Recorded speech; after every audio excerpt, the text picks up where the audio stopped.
मेरे ख्याल से लजीज क्या है उसके बारे में मैम ज्यादा अच्छे से बताएंगी मैम। हाँ, एक्चुअली मैं ज्यादा अच्छे से बता सकती हूँ क्योंकि रजत जी वेजिटेरियन है और मैं नॉन वेजिटेरियन हूँ। तो जो हलीम मैं एंजॉय कर रही हूँ, जो बिरयानी में एंजॉय कर रही हूँ, वो रजत जी कभी समझ नहीं पाएंगे। मगर आप समझा दीजिएगा। तो मेरे लिए तो ये बहुत अच्छी ट्रीट है, ऐसा एटमॉस्फेयर, इतने लोग साथ में इफ्तार कर रहे हैं। जी, मैं इनसे ये पूछना चाहूंगी कि 2018 से यूपी में टीचर की कितनी वैकेंसी आ गई? अरे एक मिनट रुक जाओ, मैं बता देता हूँ। मैडम ने पूछा 2018 से टीचर्स की उत्तर प्रदेश में भर्ती कितनी निकली। सबसे पहले इनको समझने की जरूरत है पूरे भारत की जीडीपी जो है वो 4 ट्रिलियन है, जिसमें से 1.5 ट्रिलियन जीडीपी आ रही है सिर्फ उत्तर प्रदेश से। आपके जेब में जो भी फोन होगा ना, एक बार निकाल के दिखाइए तो सही स्क्रीन पर। आज भारत के अंदर सबके पास एक स्मार्टफोन है।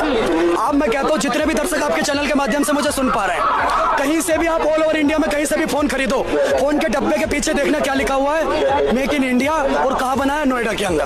भारत के अंदर जितने भी इस टाइम स्मार्टफोन मिल रहे हैं किसी भी कंपनी के, इवन आईफोन, वो भी कहाँ बन रहे हैं, उत्तर प्रदेश के नोएडा के अंदर। आज फिल्म सिटी कहाँ है? फिल्म सिटी कहाँ पर है?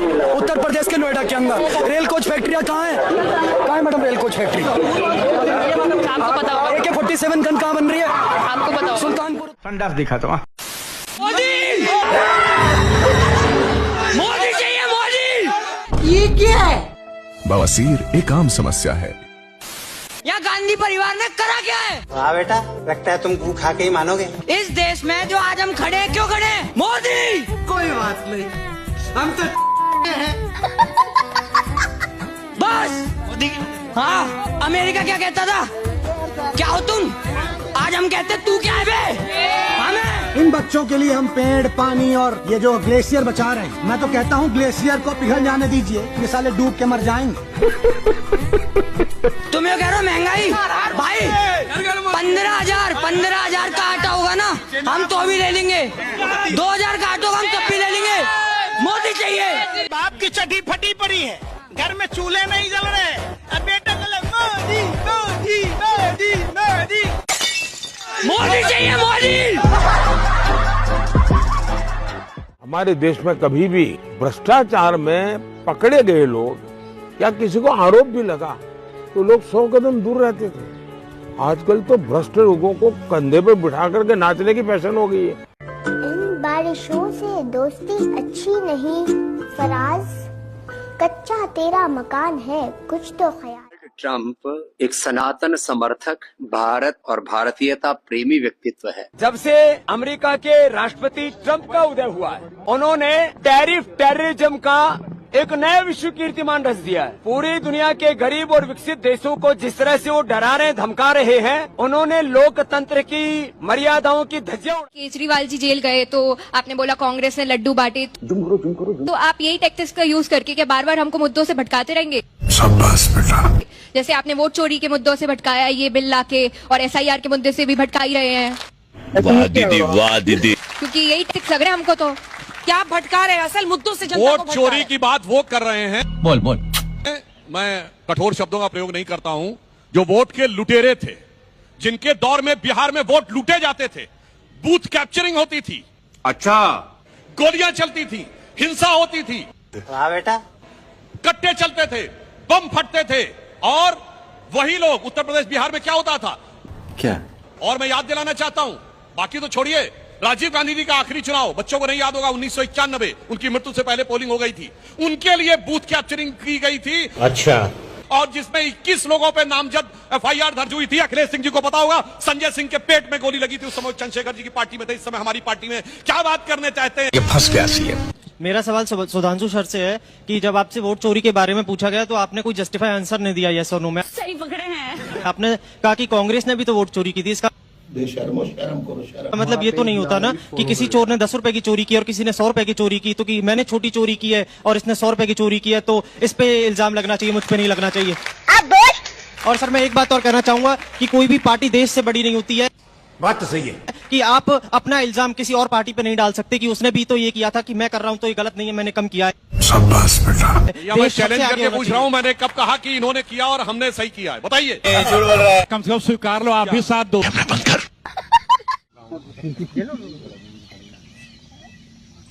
जाओ चले जाओ, आराम आराम।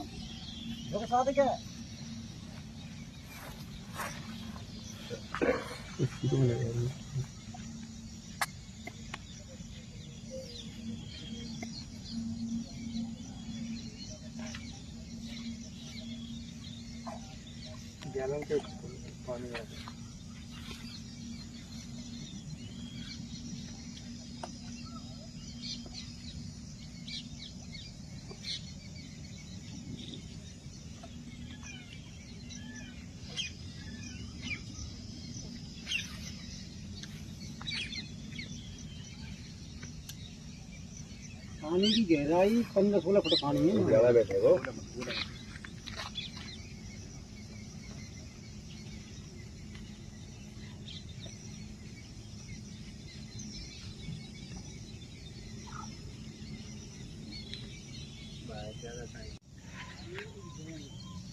और लगा दो।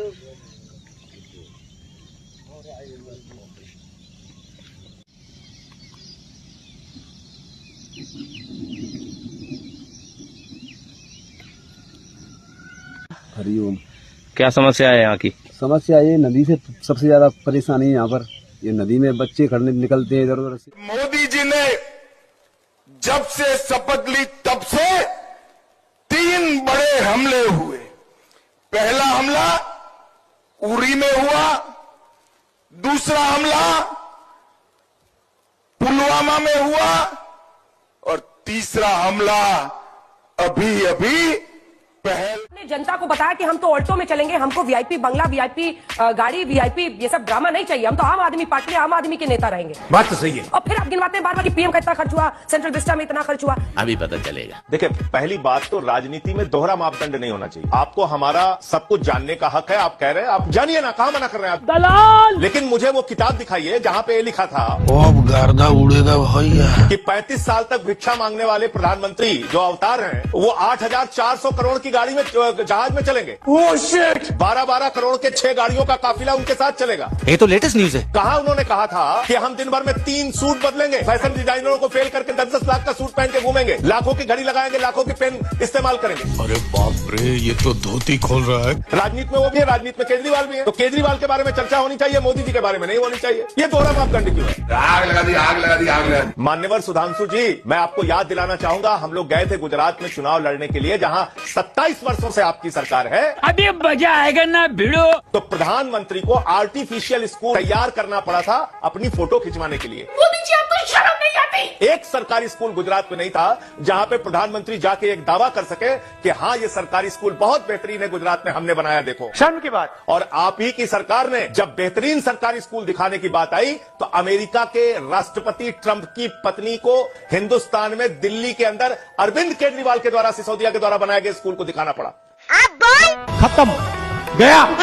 ये तो लेने के देने पड़ गए। का नाम ही काफी है, जो मनुष्यों के नेता है, नरों में सर्वोत्तम है, श्रेष्ठ है, सम्मोहित करने वाले, दिलों पर राज करने वाले, अर्थात हमारे लाडले सम्माननीय प्रधानमंत्री जी श्रीमान नरेंद्र मोदी जी। आपको क्लियर कर दूंगा, वो हंसना मत प्लीज। मेरी उम्र 9 साल की है, मैं 2014 के बाद पैदा हुआ। किसी भी सरकार का मैं समर्थन नहीं करूंगा। बोलने दे, तकलीफ हुआ है बेचारे। बोल 60 साल पहले कांग्रेस ने राज करा था। अच्छा। ये चांदनी चौक में जानवर रहते थे। ये तो लेटेस्ट न्यूज़ है। मार्केटों का विकास नहीं हुआ था, बसें नहीं चलती थी। शायद आपके माँ बाप भी अनपढ़ गंवार ही रहे होंगे। हम गोबर खाते थे, कपड़े नहीं पहनते थे, बोरी पहन के घूमते थे। जिन्होंने कांग्रेस के टाइम में 1 लाख का मकान लिया, 5 करोड़ का है। आज झुग्गी लेने में जाओ, वो भी 15 लाख की है। बात तो सही है। अमित शाह जी कहते हैं पकोड़े थे। ओ माय गॉड, सुना क्या? ये भी मेरी गलती है। मतलब आपके पेरेंट्स 40 लाख रुपए लगा के आपको डॉक्टर बना रहे हैं, पकोड़े तो लेंगे? नहीं भाई, मेरी गलती है। नहीं, मेरी गलती है। नहीं बाबा, मेरी गलती है। पेंट और 200 मजदूर यहाँ दीवार से ज्यादा जेबें रंगी गई। पिछले दिनों मध्य प्रदेश के शहडोल जिले से एक सरकारी स्कूल का बिल सोशल मीडिया पर वायरल हुआ। बिल में लिखा था सिर्फ 4 पेंट के डिब्बों की पुताई के लिए 150 मजदूर और 50 मिस्त्री लगाए गए। मार्केट में जो पेंट 1000 रुपए का आता है उसका सरकारी बिल बना 1 लाख रुपए से ज्यादा का। और सबसे दिलचस्प बात, इस बिल पर स्कूल के प्रिंसिपल और जिला शिक्षा अधिकारी दोनों के दस्तखत मौजूद थे। अब सोचिए, एक छोटे से स्कूल के पेंट में इतना खेल हो सकता है तो बड़े बड़े प्रोजेक्ट्स में कितना माल उड़ाया जाता होगा। ये पैसा बच्चों की किताबों, स्कूल की मरम्मत और पढ़ाई लिखाई पर खर्च होना चाहिए था, लेकिन चला गया सिस्टम में बैठे लालचियों की जेब में। भ्रष्टाचार सिर्फ पैसों की चोरी नहीं, ये हमारे विश्वास, हमारे भविष्य और हमारे बच्चों के अधिकारों पर डकैती है। अगर अब भी हम चुप रहे तो कल अफसोस करने का मौका भी नहीं। इलेक्शन आने वाला होता है तो ऐसा क्यों होता है कि हमारे देश की सेना के ऊपर अटैक हुआ? जब संसद पे हमला हुआ तब भी बीजेपी थी, जब करगिल पे हमला हुआ तब भी बीजेपी थी, जब पुलवामा हुआ तब भी बीजेपी थी, पठानकोट हुआ तब भी बीजेपी थी, और पहलगाम हुआ तो भी बीजेपी है। तो पहले तो इस बात को समझने की जरूरत है कि जब बीजेपी होती तभी ही क्यों हमले होते हैं। और जब हम एमएलए थे तो 9 सदस्य कमेटी भी गई थी, स्टेट गेस्ट थे, तो हमने एक चीज देखी कि कश्मीर में चप्पे चप्पे पे आर्मी और पुलिस रहती है जो गाड़ियों की जांच भी करते, गाड़ी से उतार के। हम विधायकों को भी गाड़ी से उतार के जांच हुई। तो वहां 2 घटनाएं ऐसी हैं जो सवाल पैदा करती हैं। ट्रांजिट विमान से नहीं किया गया, बसों से भेजा। लेकिन सवाल यह, पहला तो बसों से भेजा, दूसरा असली सवाल यह कि जहां चप्पे चप्पे पे गाड़ियों की जांच होती है, यहाँ तक कि सरकारी गेस्ट तक की भी गाड़ी की जांच होती है, तो वहां 350 किलो RDX लेके कोई कार कैसे जाके उस सैनिकों की कन्वाई से कैसे टकरा सकती? ये बड़ा ना अपने इंडिया में नहीं, वर्ल्ड में भी होता है, हर जगह होता है। यहीं खड़े खड़े कांग्रेस के कम से कम 200 काम गिना दूंगा, तुम मोदी जी के 4 काम गिनाओ। 4? आप अरे भाई मीडिया पे एक्टिव रहते हो, 4 काम गिना दो। 4 काम? ये फंस गया सीएम। पहले तो गांव में बिजली गया। पहले बिजली नहीं था? बिल्कुल नहीं था।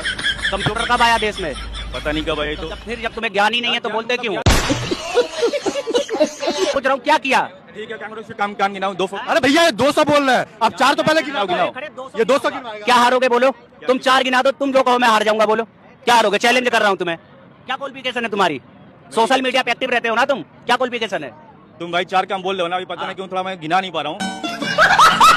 2014 में BSNL था, इंडिया की नंबर 1 गवर्नमेंट कंपनी थी ना। आज BSNL 2024 है, 20 मार्च है, ठीक है। BSNL 3G स्पेक्ट्रम पे काम कर रहा है, ठीक है। 3G स्पेक्ट्रम पे काम कर रहा है, BSNL को 4G का लाइसेंस नहीं दिया। चलिए यहाँ तक समझ आ गई। BSNL ने 25 साल के अंदर 80,000 टावर लगाए और लाखों किलोमीटर अंडरग्राउंड केबल बिछा दी। वो किसका पैसा? हमारे टैक्स से गया, ठीक है। अब इन्होंने एक नई पॉलिसी बनाई, नरेंद्र मोदी प्राइम मिनिस्टर बने, उन्होंने मुकेश अंबानी को बुलाया, आमने सामने बात करी कि एक नई कंपनी बनाते हैं, बन गई जियो, बन गई 2014 के बाद ही बनी है ना जियो। उसके बाद उनको कह दिया कि जी हमारा तो एक टावर नहीं है, नेटवर्क कैसे आएगा? उन्होंने कहा भाई सरकार के 80,000 टावर हैं BSNL के, उसको हम रोक लेते हैं, उसको हम बैकवर्ड पे ले आते हैं। अब उसका नीलामी ऑक्शन लगा दिया और 2-3 कंपनियां थी, एक वोडाफोन है, वो 60 देशों में, क्योंकि इंग्लैंड की कंपनी है इसलिए बची हुई है, और आइडिया बिड़ला की कंपनी है इसलिए बची है। छोटे प्लेयर तो साफ ही कर दिए इन्होंने, निपटाई दिए। और उसके बाद ये इन्होंने कह दिया कि भाई जो सरकार के 80,000 टावर थे अब वो यूज करेगा जियो। अब जियो ने अपना एक भी टावर नहीं कभी किसी जगह लगाया और 80,000 BSNL के टावर वो यूज कर रहा है। और BSNL को 3G दे रखा है और जियो को 5G पे दे रखा है, और सारा जो है वो रॉयल्टी जो रेवेन्यू कमा रहा है वो मुकेश अंबानी ले रहा है। किसी ने उसके ऊपर रेट नहीं लगाई, और कोई लगाए तो कह देंगे ये पाकिस्तान का। बात को समझने की कोशिश करो, फैक्ट्स को, सच्चाई को समझो। देखिए